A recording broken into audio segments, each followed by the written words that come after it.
This is the story of a man named Stanley. Stanley worked for a company in a big building where he was employee number 427. Employee number 427's job was simple. He sat at his desk in room 427 and he pushed buttons on a keyboard. Orders came to him through a monitor on his desk, telling him what buttons to push, how long to push them, and in what order.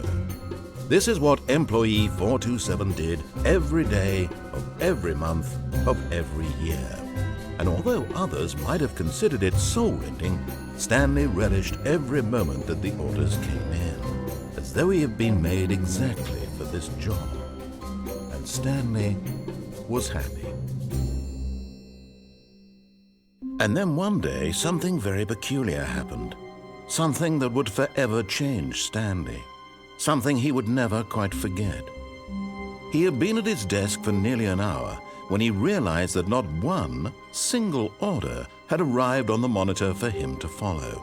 No one had showed up to give him instructions, call a meeting, or even say hi.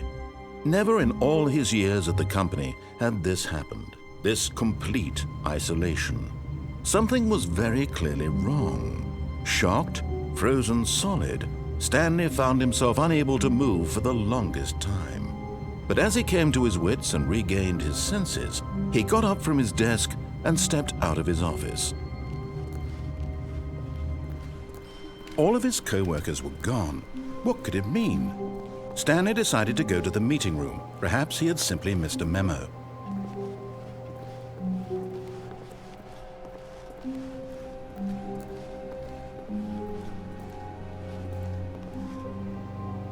When Stanley came to a set of 2 open doors, he entered the door on his left.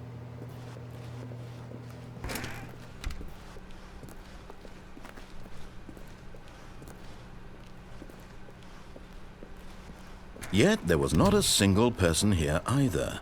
Feeling a wave of disbelief, Stanley decided to go up to his boss's office, hoping he might find an answer there.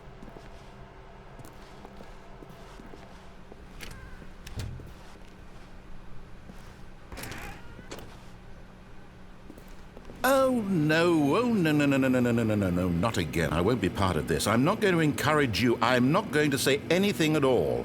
I'm just going to be patient and wait for you to finish whatever it is you enjoy doing so much in this room. Please take your time.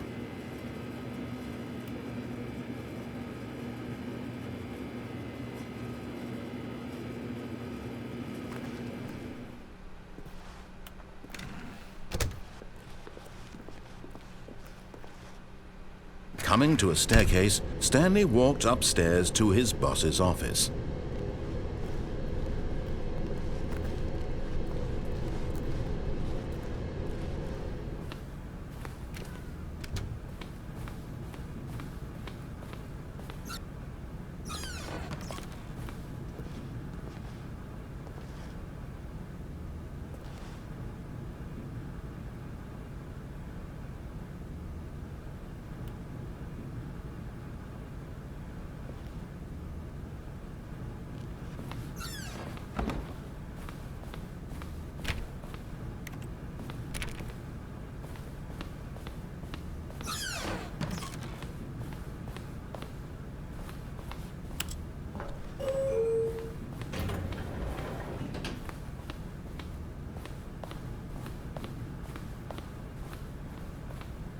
Stepping into his manager's office, Stanley was once again stunned to discover not an indication of any human life.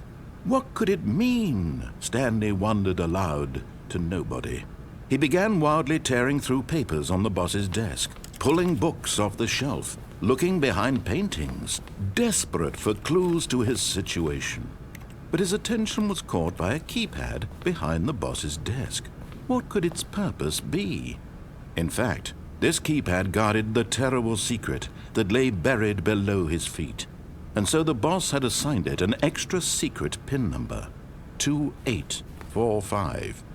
But of course, Stanley couldn't possibly have known this. Yet incredibly, by simply pushing random buttons on the keypad, Stanley happened to input the correct code by sheer luck. Amazing. he stepped into the newly opened passageway.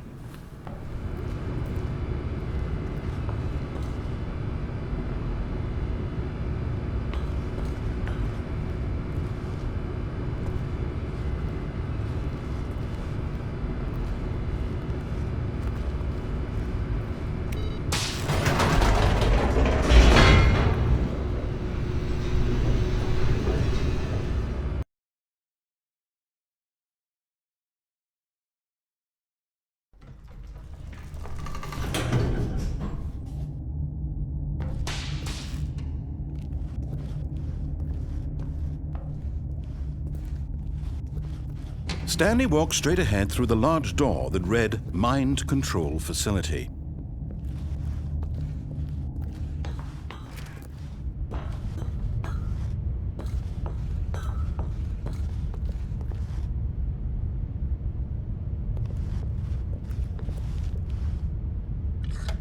The lights rose on an enormous room packed with television screens. What horrible secret did this place hold? Stanley thought to himself. Did he have the strength to find out?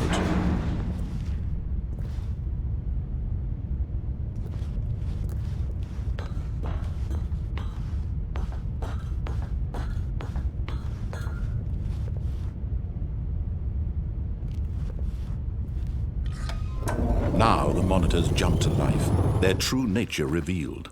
Each bore the number of an employee in the building, Stanley's co-workers. The lives of so many individuals reduced to images on a screen, and Stanley, one of them, eternally monitored in this place where freedom meant nothing.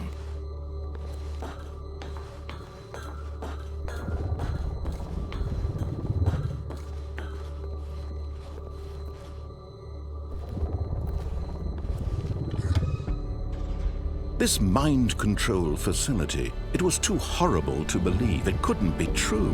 Had Stanley really been under someone's control all this time? Was this the only reason he was happy with his boring job? That his emotions had been manipulated to accept it blindly? No, he refused to believe it. He couldn't accept it. His own life in someone else's control? Never! It was unthinkable, wasn't it?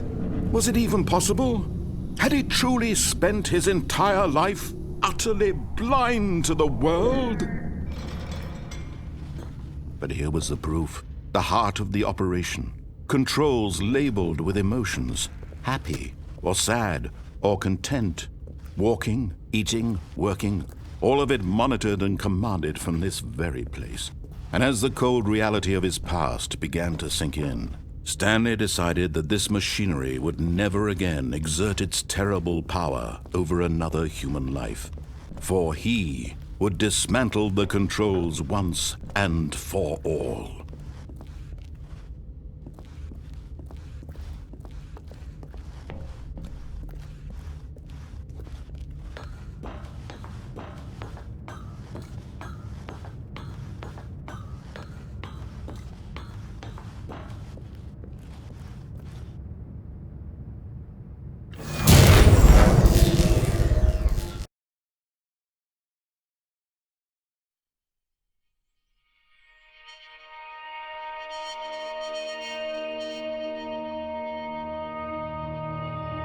Blackness, and a rising chill of uncertainty.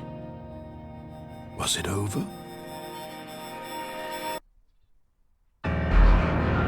Yes! He had won! He had defeated the machine, unshackled himself from someone else's command. Freedom was mere moments away. And yet, even as the immense door slowly opened, Stanley reflected on how many puzzles still lay unsolved. Where had his co-workers gone? How had he been freed from the machine's grasp? What other mysteries did this strange building hold? But as sunlight streamed into the chamber, he realized none of this mattered to him, for it was not knowledge or even power that he had been seeking, but happiness. Perhaps his goal had not been to understand, but to let go. No longer would anyone tell him where to go, what to do, or how to feel. Whatever life he lives, it will be his. And that was all he needed to know. It was perhaps the only thing worth knowing. Stanley stepped through the open door.